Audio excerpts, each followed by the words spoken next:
All right. Hey, Mike, there was a guy in the comments the other day who said I hadn't done a GK Chesterton superhero theme song yet. Oh. And I got so into it, I actually made a video. So this is going to be your first time seeing the video before the YouTube comes out. You'll be reacting. Ready? Okay. Look in the sky! Who knew such a big British guy could fly? Here he comes! It's Chesterton! Hooray! Modernism, you better run! Here comes GK Chesterton! In his fist, a block of cheese, blasting out of Battersea! Here comes the mighty GK, he's got monomaniacs! Yeah, mitten cheek. Yes, sir! When utilitarians start to dream of nightmares built on ends and means, he throws a wrench in their machine, exposing all their lunacy. Here comes the mighty GK, he's got monomaniacs to slay. Hello, citizens of Earth. It is I, GK Chesterton. You're listening to another episode of Chesterton's Gateway with my sidekicks Ethan, Nicolle and Michael Grumbine. I'm here to eat cheese and vanquish evil, and I'm just about finished with this cheese. And when I'm done, I will vanquish the evil bastard who fed it to me on a biscuit.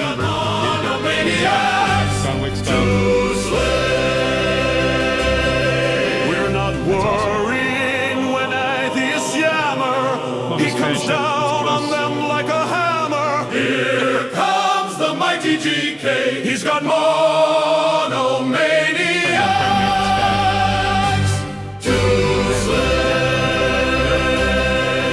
When eugenicists try to hide, he roots them out and tans their hide. Here comes the mighty GK, he's got monomaniacs to slay.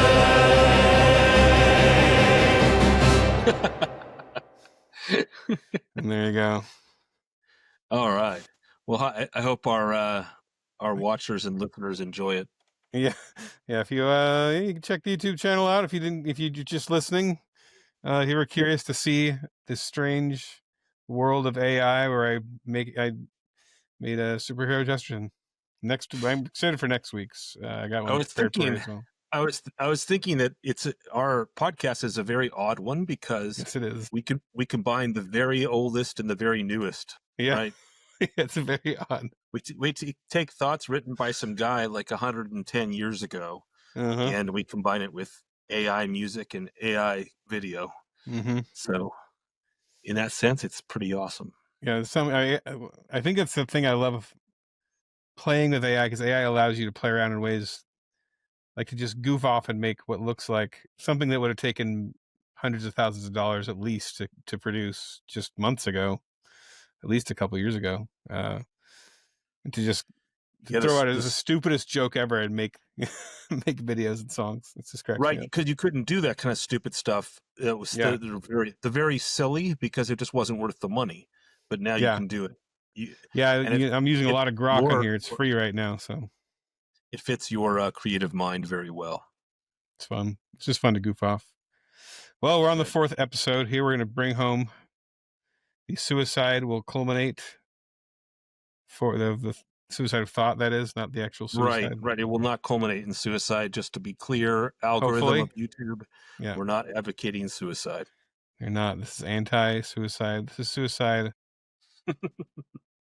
We're against it. So it's a cautionary tale. So any way that we need to lead into this, or should we just jump in? So the last episode he finished off with Nietzsche, or he finished off his major criticism of Nietzsche, I should say, and so with basically this, it was the last few lines were about you can't have so much freedom that you break the nature of a thing and still claim that it's a thing, that it's freedom, and that and that limitations are part of the world, and everything Yeah. from art to physics and reality. And so it's not actually a bad thing, and to try to break free and to will anything, as Davidson or Nietzsche would say, is no answer at all. So now he's going to talk a little bit more about that from the political side in the beginning of this episode. Right. Now, yeah, I actually put a note here. The very last line that he's jumping off of is, "The artist loves his limitations. They constitute the thing he is doing. The painter is glad that the canvas is flat. The sculptor is glad that the clay is colorless." So here we go. In case the point is not clear, an historic example may illustrate it. The French Revolution was really an heroic and decisive thing, because the Jacobins willed something definite and limited. They desired the freedoms of democracy, but also all the vetoes of democracy. They wished to have votes and not to have titles. Republicanism had an ascetic side in Franklin or Robespierre, as well as an expansive side in Danton or Wilkes. Therefore they have created something with a solid substance and shape, the square social equality and peasant wealth of France. But since then the revolutionary or speculative mind of Europe has been weakened by shrinking from any proposal because of the limits of that proposal. Liberalism has been degraded into liberality. Men have tried to turn revolutionize from a transitive to an intransitive verb. The Jacobin could tell you not only the system he would rebel against, but, what was more important, the system he would not rebel against, the system he would trust. But the new rebel is a skeptic and will not entirely trust anything. He has no loyalty. Therefore, he can never be really a revolutionist. And the fact that he doubts everything really gets in his way when he wants to denounce anything. For all denunciation implies a moral doctrine of some kind, and the modern revolutionist doubts not only the institution he denounces, but the doctrine by which he denounces it. A lot of name drops in there. Yeah, I a feel lot like of name drop I followed the revolving second half around better than the a first single half. historical example of the French Revolution. Go ahead. Right. Okay. Yeah. So explain to me what makes him jump into the French Revolution. I suspect Illustrate that something. he's doing a usual Chesterton thing where he's starting with a contradiction of the popular theory. So he says the French Revolution was really an heroic and decisive thing because the Jacobins willed something definite and limited. So the popular opinion in his time would have been that the French Revolution was like anarchy. It was the essence of not being heroic or decisive or definite or limited. Because it devolved into the terror and the slaughter of so many people, including the leaders of the French Revolution themselves. So it got out of control and ended up killing everyone. So that's what people remember it for that. But Chesterton's pointing out that the impetus to revolt and to start the French Revolution had at its heart a number of decisive and defined aspects. And he quotes a bunch of leaders of that era. His first one was Franklin. So he's talking about Benjamin Franklin there. Okay. Who wasn't actually alive during the French Revolution, but he greatly influenced. He died like a year or two before the French Revolution, but he greatly influenced the French thought. The French loved Benjamin Franklin. He was the one that was able to convince them to enter the American Revolutionary War on the side of America, and he greatly influenced the thought of their own leadership, the folks that ended up starting the French Revolution. But he was an ascetic. He believed in denying himself. Robespierre was one of the most famous. That's Maximilien Robespierre. He's one of the most famous leaders of the French Revolution because he rode the wave. He survived the first rounds of slaughtering. He was part of the group, the Jacobins, that ended up convincing the French Parliament to destroy, to execute the king. in the height of the French Revolution. He wrote. He was a lawyer prior to the French Revolution. He wrote famously a number of tracts, and one of them was on how really people need to embrace terror if they want freedom. This was when the French Revolution started getting out of control. But famously, he was super ascetic. He was very stoic. He denied himself all kinds of things. Ultimately, he didn't save him. He ended up dying to the guillotine like all the other leaders. His rival was the next guy Chesterton mentions, Danton, who was a gregarious, also a lawyer, a gregarious man, with a tremendous and hilarious sense of his own self-importance. When his rival Robespierre finally won the battle, it was and convinced the courts, the French courts, to execute Danton. Danton's final words at the guillotine were something like, "Show the people my head when this is done. It's well worth the effort." He was very proud of himself and his own looks, and even unto death. And so and then finally, the last person is Wilkes that he mentioned, which is not a member of the Revolution, French Revolution, although he was there at the time of the French Revolution. This was John Wilkes. He was a British parliamentarian, and he was a weird one because he actually argued against his other fellow parliamentarians that in the House of Commons, the people should elect their own representatives instead of having the House of Commons elect people from an area to represent them. It was kind of a little bit of a good old boy network inside of the British House of Commons in his day. So he argued against the landowners. And then when the American Revolution kicked off, he argued that the American colonialists were correct. So he argued against his own government. He was always pushing the power of the people. So he's the expansionist. He's the idea that, the people should have more and more power than up against the asceticists of the limited, the limitation folks, which would be Franklin and Robespierre. So anyway, all in all, what Chesterton is saying here is that you have leaders that were ascetic and they were self-controlled and they had very definite ideas about the way revolution should work. And you have leaders that were expansionist and they were far-seeing, and they tried to sort of expand and push the limits of government, but they did it within a framework still. So that's the point. Okay. And republicanism, does that mean what do they mean by that when they say that? And I assume it's similar, not the same thing as the cultural republicanism as of today. Right. And it is indeed not our republicanism versus it's nothing to do with our party. It's just simply the idea that you can be a republic, not a monarchy. France was a monarchy before this, right. And so it was an absolute monarchy too.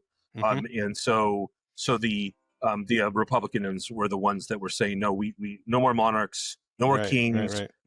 We're gonna have a government elected where the representatives are elected by the people, not a straight democracy where everyone votes on everything, like the California proposition system, but a republicanism, a republic in which the people elect their representatives.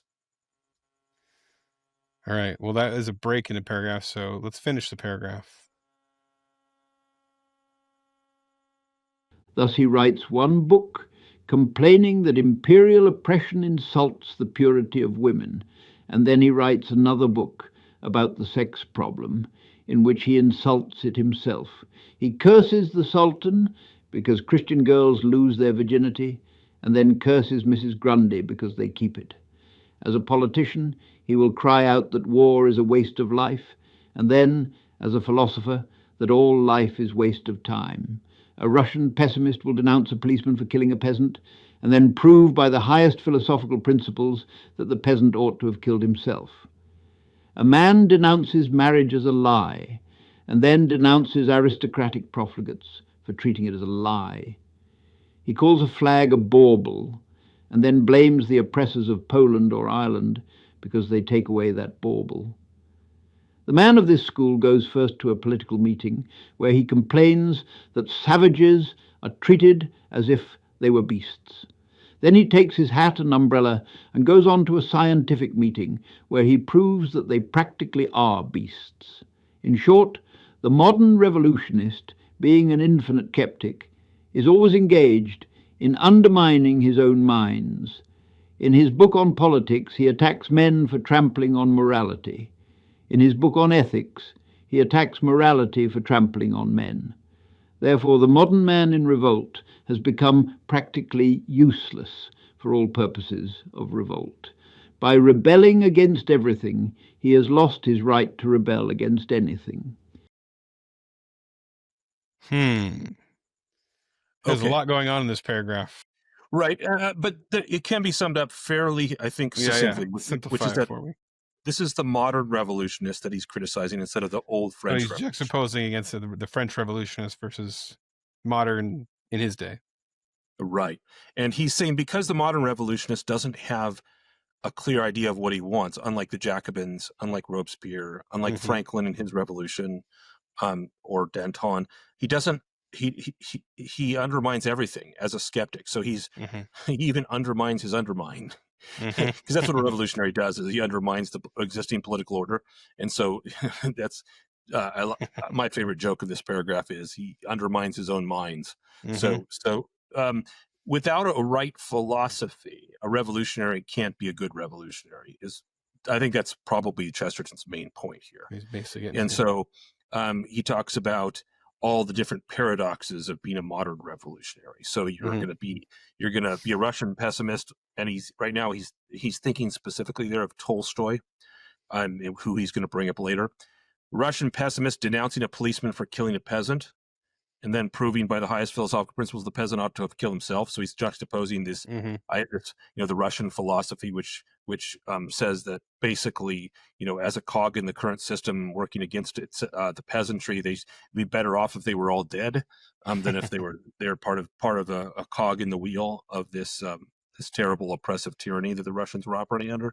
And then he goes on with each of these other cases to show, they argue for one side and then they argue for the other, depending on whether they've got their revolutionary hat or their philosophy hat on. And so they're not very good at their job, essentially.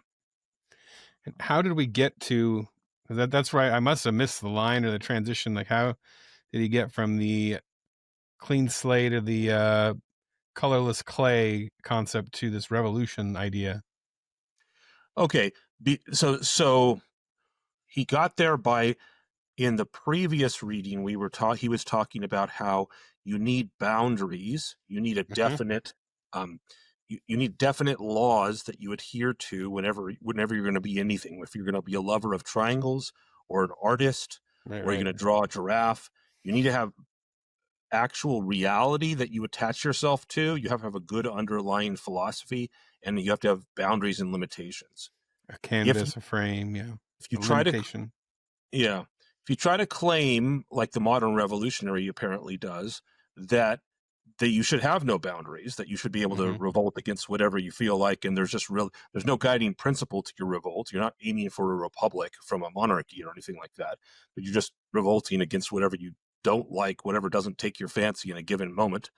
Then you're like that artist without any boundaries. There's too much, and you end up undermining yourself. You can't actually pull off anything effectively. Okay. And then real quick, do you know who he's referring to? He says Mrs. Grundy. I don't know if this is a Chestertonian thing where he's using. He's just making a name. He's just making a fake idealized person. Yeah, like Mrs. Grundy sounds. Right. It's like one of those women who were popular in his time, who were, they were public scolds. They were, criticizing everyone for drinking too much and having too much sex and all this other, breaking the rules, the social rules and norms. Okay. And so she's the target of these modern revolutionaries. They reject her morality. And you know what a bauble is? Oh, it's just a useless toy, or a okay. A bauble. There's a very British sound to it when it rolls off. All right, we'll continue on then. It may be added that the same blank and bankruptcy can be observed in all fierce and terrible types of literature, especially in satire. Satire may be mad and anarchic, but it presupposes an admitted superiority in certain things over others. It presupposes a standard. When little boys in the street laugh at the fatness of some distinguished journalist, they are unconsciously assuming a standard of Greek sculpture. They are appealing to the marble Apollo. And the curious disappearance of satire from our literature is an instance of the fierce things fading for want of any principle to be fierce about. Nietzsche had some natural talent for sarcasm. He could sneer, though he could not laugh. But there is always something bodiless and without weight in his satire, simply because it has not any mass of common morality behind it. He is himself more preposterous than anything he denounces. But indeed, Nietzsche will stand very well as the type of the whole of this failure of abstract violence. The softening of the brain which ultimately overtook him was not a physical accident. If Nietzsche had not ended in imbecility, Nietzscheism would end in imbecility. Thinking in isolation and with pride ends in being an idiot. Every man who will not have softening of the heart must at last have softening of the brain. He started off burning himself and burning Nietzsche at the end. Yeah, Chester burns. Well, and remember, this is full circle. This is all about Nietzsche and the will to power, and the philosophies that come from Nietzsche, which 20 years after the writing of this would be Nazism. And so there's a real. He's really. I think Chesterton is a little prescient here. Like he dismisses a lot of those bad ideas in the suicide of thought earlier in this chapter in like a paragraph, sometimes two. But Nietzscheism he's gone on for a while about because I think he senses its attractiveness to people. He has a kind of prescience as always. So he's just criticizing Nietzsche's here the fact that you have nothing like whenever we criticize. We have standards. It shows we have standards if we can criticize well. So he has this funny line. He says, and the curious disappearance of satire from our literature. The British were famous for their satire. Probably Jonathan Swift is one of the most famous. Gulliver's Travels. And one of the things, if you read Gulliver's Travels or any well-written satire, Voltaire's satires from France, etc., each paragraph, each chapter is a skewering of a particular idea based upon the fact that it's ridiculous, it doesn't serve the common good. It has, in other words, the satirist knows what he thinks ought to be true and is skewering the opposite position because he has standards. Now he may be wrong about those standards, or he may be right, but that's why he's being satirical or sarcastic. Whereas nowadays, he says if you adopt this idea of Nietzsche, then you've lost the ability to have standards, because everything that you will to power is equally valuable. Like just the fact that people will a thing makes it just as valuable as any other willing. And so it's just you've leveled the playing field so much that nothing has any value, and you cease to even be able to be a good critic. So anyway, he's about to close that out by attacking both Nietzsche and Tolstoy, the German and the Russian, in this last paragraph, or second to last paragraph of the chapter. And he said Nietzsche did satire. I have not read much Nietzsche. Did he really? Yeah, I don't know where Nietzsche did satire, except maybe in some comment. Like his main books aren't satirical; they're philosophical. I was trying to figure if that was a joke or something. So, like, if you really read, you'd be like, "Oh yeah." He would, I don't know. Don't know about that one. Okay. This last attempt to evade intellectualism ends in intellectualism and therefore in death. The sortie has failed. The wild worship of lawlessness and the materialist worship of law end in the same void.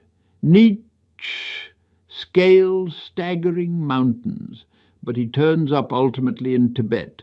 He sits down beside Tolstoy in the land of nothing and nirvana. They are both helpless. one because he must not grasp anything, and the other because he must not let go of anything. The Tolstoyan's will is frozen by a Buddhist instinct that all special actions are evil, but the Nietzscheiter's will is quite equally frozen by his view that all special actions are good, for if all special actions are good, none of them are special. They stand at the crossroads, and one hates all the roads, and the other likes all the roads. The result is, well, some things are not hard to calculate. They stand at the crossroads. That's great. Yeah, I love this. Okay, here. So he's pointing out the two ends of the spectrum. He's been talking about the Nietzschean end of the spectrum, which is the will, the power. Just will something, love things because you've made a choice, you've willed it, and therefore it's yours, and therefore it's worthwhile and valuable. The Tolstoyan view. Tolstoy was a Russian aristocrat that wrote War and Peace and a bunch of basically novels. Tolstoy's world is interesting because in his world he obsesses over the internal conflict in characters, but they're all caught in this giant world at war sort of scenario, and they're none of his characters are free to do anything on their own. They're all doomed by their circumstances. And so it really doesn't matter what they do. They're just going to get wiped away in the struggle or rise or fall in the struggle. They're all his characters are small people, and they struggle to make sense of the giant world around them that ultimately will determine their fate. So that's Tolstoy's philosophy. And so Tolstoy himself just gets locked into this kind of like vapor lock where he can't say that you ought to do anything because he kind of believes that it doesn't really matter, kind of like Buddhism. It all ends in nothingness anyway, so it doesn't really matter what you choose, and it's not there are no special actions, as Chesterton says. There's nothing unique. You can't do anything to break out of the cycle. You're kind of doomed one way or the other. It doesn't really matter. Whereas Nietzsche says that if you act according to his philosophy, like everything's important. All that matters is you just pick a thing and never let go and impose your will upon the world.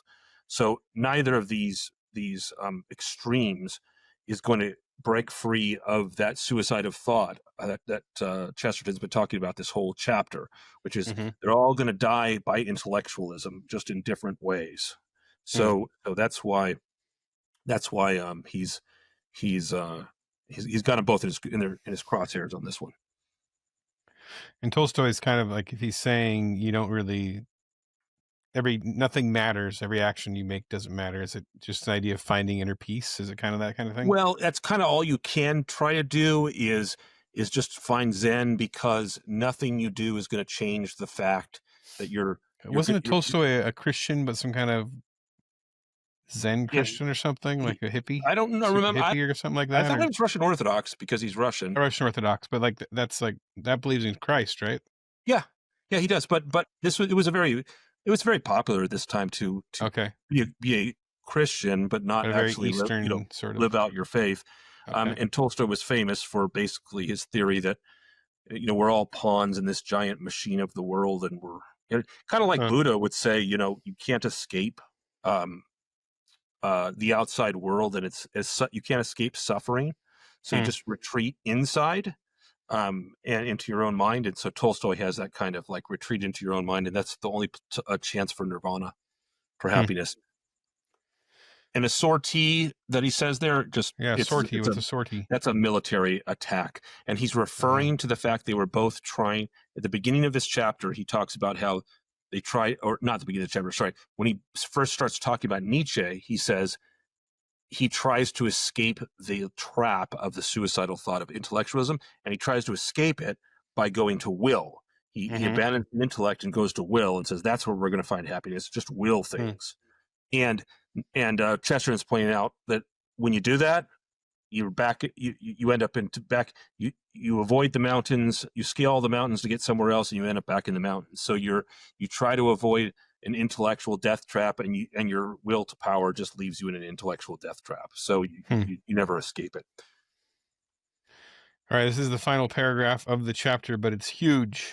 I broke it into 3 pieces. Okay. Huge. Here we go. We're bringing it home. Here I end, thank God, the first and dullest business of this book, the rough review of recent thought. After this, I begin to sketch a view of life which may not interest my reader, but which at any rate interests me. In front of me, as I close this page, is a pile of modern books that I have been turning over for the purpose, a pile of ingenuity, a pile of futility.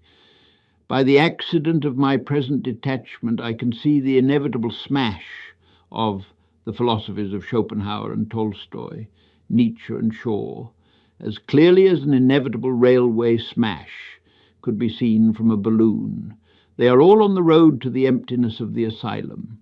For madness may be defined as using mental activity so as to reach mental helplessness, and they have nearly reached it.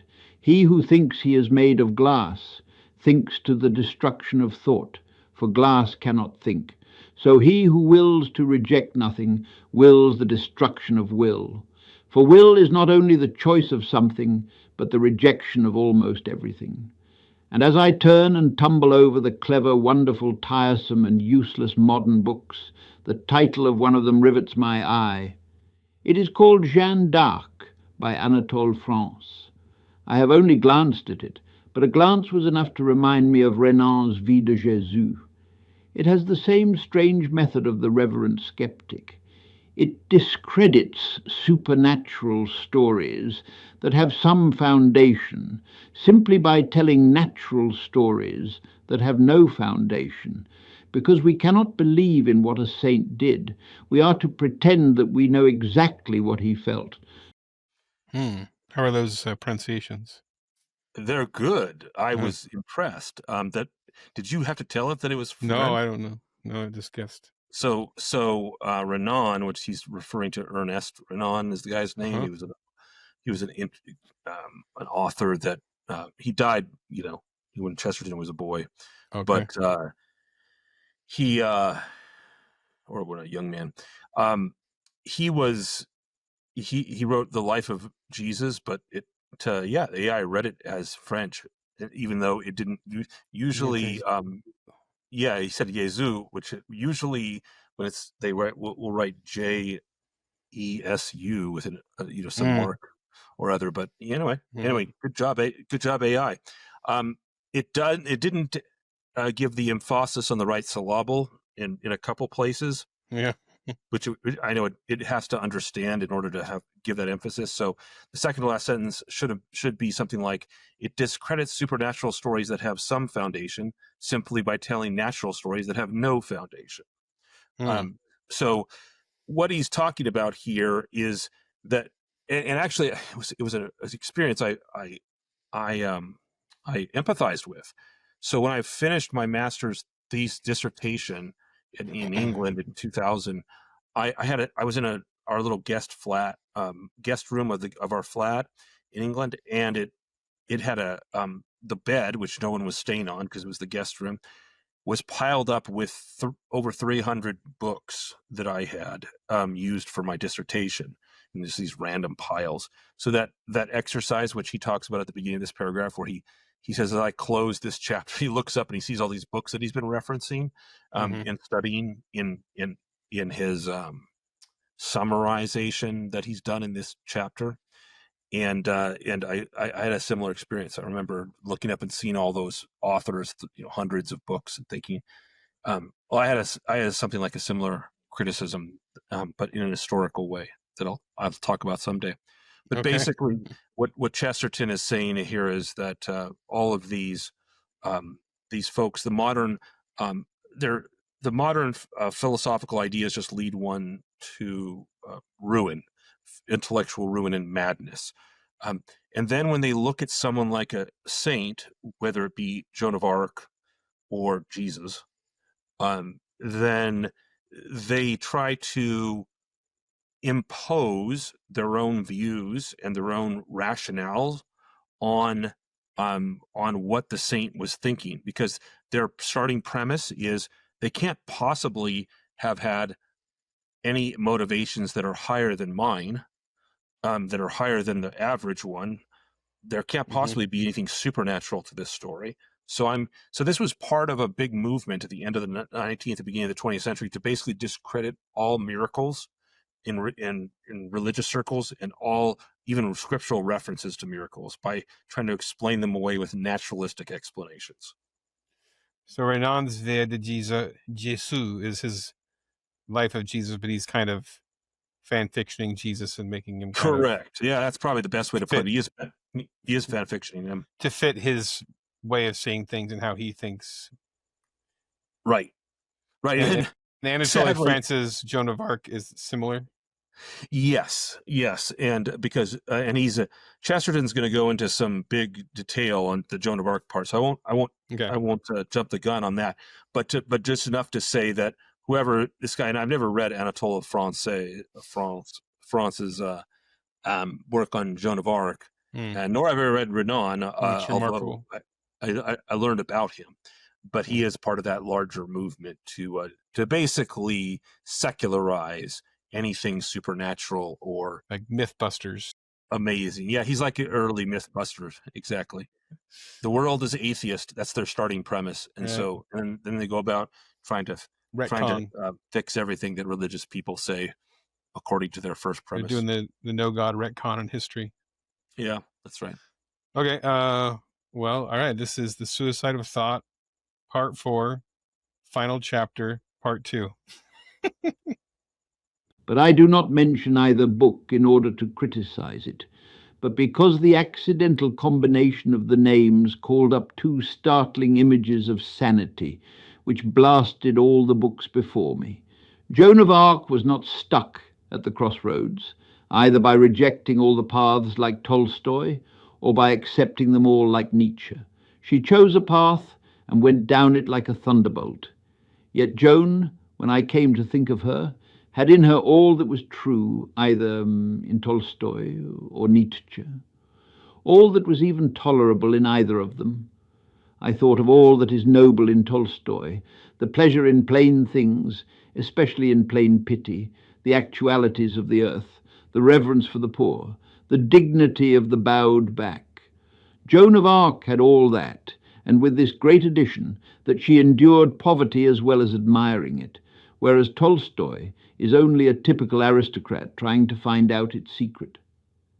And then I thought all that was brave and proud and pathetic in poor Nietzsche and his mutiny against the emptiness and timidity of our time. I thought of his cry for the ecstatic equilibrium of danger, his hunger for the rush of great horses, his cry to arms. Well, Joan of Arc had all that, and again with this difference that she did not praise fighting but fought. We know that she was not afraid of an army, while Nietzsche, for all we know, was afraid of a cow. Tolstoy only praised the peasant, she was the peasant. Nietzsche only praised the warrior, she was the warrior. She beat them both at their own antagonistic ideals. She was more gentle than the one, more violent than the other. Yet she was a perfectly practical person who did something, while they are wild speculators who do nothing. It was impossible that the thought should not cross my mind that she and her faith had perhaps some secret of moral unity and utility that has been lost. And with that thought came a larger one, and the colossal figure of her master had also crossed the theatre of my thoughts. Master is capitalized there. Her master. Yep, dun dun dun, as they would say in the Croods movie. So yeah, he's referring, of course, to God. So this is the first time where he's describing that, his path. Well, I mean, this is his current thought, but it's interestingly what he's describing here is a reaction that his old self, before he came to the position of orthodoxy, was drawn to. That and drawn away from the modern philosophers. Right. Pushing him away. And I think he's even said in other works, or maybe in this one, how they actually, it was them that led him to Christ. Right. Through their fallacies. Right. Through their fallacies. Yeah. It reminds me, like, there are people nowadays that are saying the same thing about, like, you can be pushed to religion by listening to people that attack religion. When they become ugly and you begin to suspect that there's something else going on there. I started to use some specific examples, but we won't bring up modern YouTubers and influencers right now. Yeah. Basically, timeless. Yeah, it's a timeless thing. And Joan of Arc, of course, everyone knows she was a peasant girl that became a general that saved her people.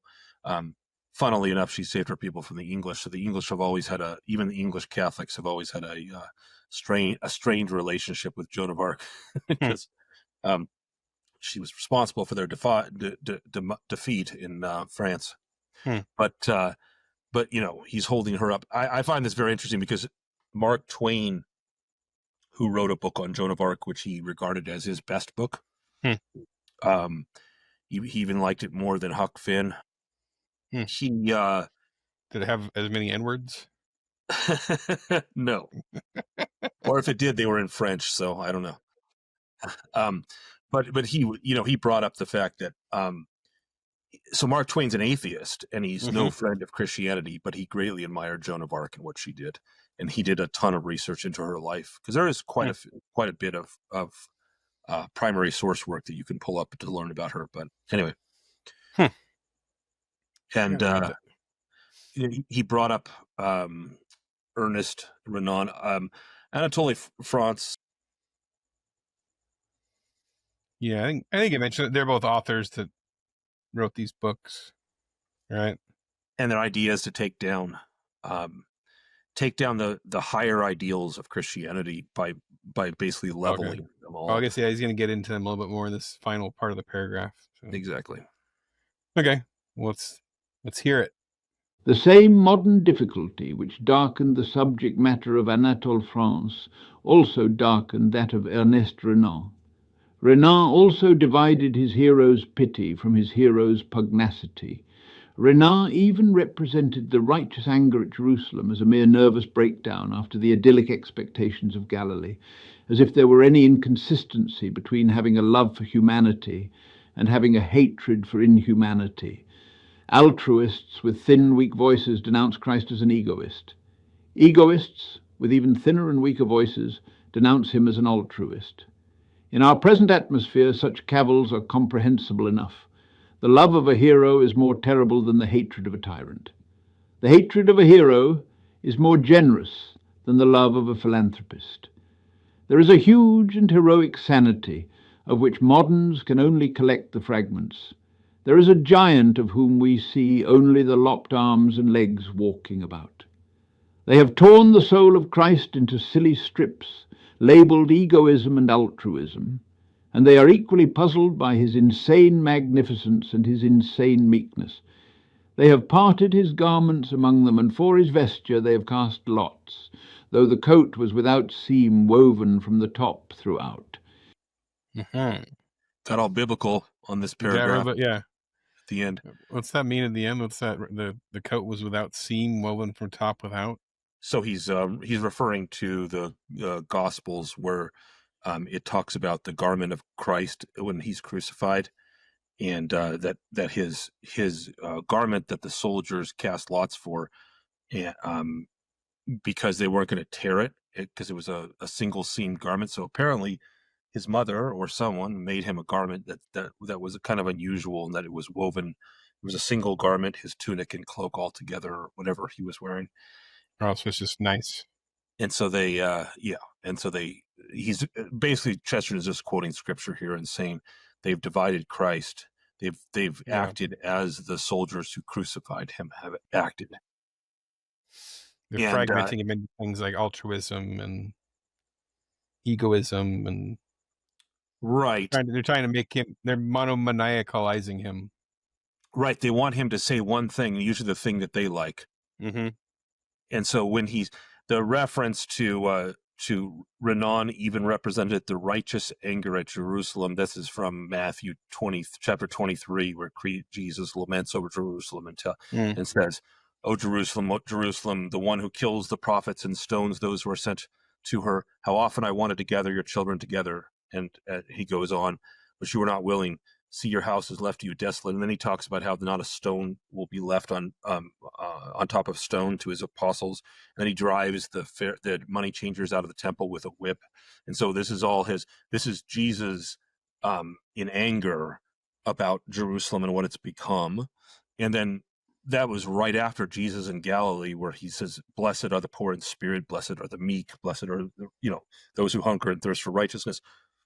Right after the Sermon on the Mount, he's then doing this. So they can't handle it. They want him to be either the magnificent Christ is King Lord, or they want him to be the meek and humble of heart Lord. And they try to divide him into silly strips, as Chesterton said. Sounds like a British snack. That's some silly strips. I'll set it here next to the bubble. A word for the day. Yes. All right. Well, we did it. We finished the Suicide of Thought. A heroic feat. Yeah. Finally. Yes. I love his ending itself. He says, "Thank God."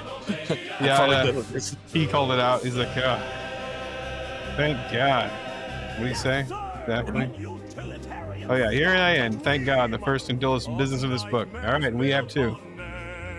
So our next chapter is one many people consider their favorite GK Chesterton chapter of all time. It is memorable. It is confusing. It is beautiful. It is the ethics of Oakland. We're going to dive into it. It's going to be a 5-parter. We got some surprise guests coming on for a couple of the episodes, but so that's next time. Fun. Until then, join us on Patreon, and I'll let Chesterton explain. Take care, all. Chesterton's Gateway is produced by Ethan Nicolle and Michael Grumbine. It is based on the book of the same name, which can be found on that capitalist monstrosity, Amazon.com. Send questions and comments to Chesterton's Gateway at gmail.com. And join us on Patreon, where only the true Chestertonians can be found. Goodbye. All right. Next time we see you guys, we're going to be in Elfland.